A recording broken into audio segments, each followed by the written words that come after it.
Kerajaan Sumedang Larang masa kepemimpinan Prabu Geusan Ulun.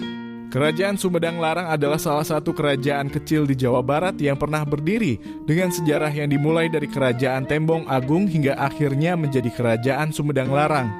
Kerajaan ini awalnya adalah bagian dari Kerajaan Sunda Galuh dan kemudian menjadi bagian dari Kerajaan Pajajaran. Prabu Geusan Ulun dalam genealogi Wangsa Sumedang adalah putra dari Pangeran Kusumahdinata I atau Pangeran Santri, terlahir dengan nama Angkawijaya. Selain dianggap sebagai raja daerah atau mandala dari Kerajaan Sumedang Larang, ia juga mendapat gelar jabatan nalendra dari Kerajaan Sunda yang berpusat di Pakuan Pajajaran.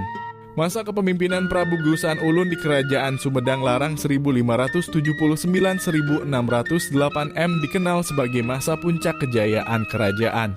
Dengan wilayah kekuasaan yang luas, hampir seluruh area Tatar Sunda, kecuali wilayah kekuasaan Kesultanan Banten dan Cirebon. Prabu Geusan Ulun juga dikenal karena peristiwa Harisbaya yang melibatkan Ratu Harisbaya, istri Panembahan Ratu Cirebon, dan menyebabkan konflik antara Sumedang dan Cirebon. Prabu Geusan Ulun menetapkan Kutamaya sebagai ibu kota kerajaan Sumedang Larang yang letaknya di bagian barat kota. Pada masa pemerintahan Prabu Geusan Ulun, datang menghadap untuk mengabdi serombongan orang yang dipimpin oleh 4 Kandagelanta atau bangsawan abdi raja setingkat bupati dari Pakuan Pajajaran yang telah hancur diserang Kesultanan Banten. Kedatangannya selain melaporkan bahwa kerajaan Sunda telah bubar, juga meminta agar Prabu Geusan Ulun meneruskan kepemimpinan Pakuan Pajajaran. Diserahkanlah mahkota emas milik Raja Pakuan Pajajaran yang bernama Mahkota Binokasi berikut perhiasan serta atribut kebesaran lainnya sebagai bentuk pernyataan bahwa Kerajaan Sumedang Larang telah ditetapkan sebagai penerus kekuasaan Pakuan Pajajaran.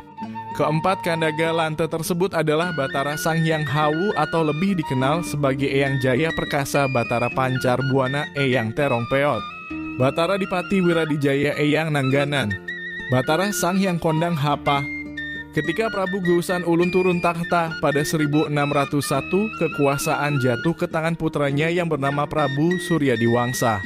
Prabu Suryadiwangsa merupakan raja terakhir kerajaan Sumedang Larang karena pada 1620 kerajaan menjadi wilayah kekuasaan Kesultanan Mataram. Setelah itu status kerajaan berubah menjadi kabupaten dan pangkat raja turun menjadi adipati atau bupati. Hal ini dilakukan karena Sumedang dijadikan sebagai wilayah pertahanan Mataram Dalam.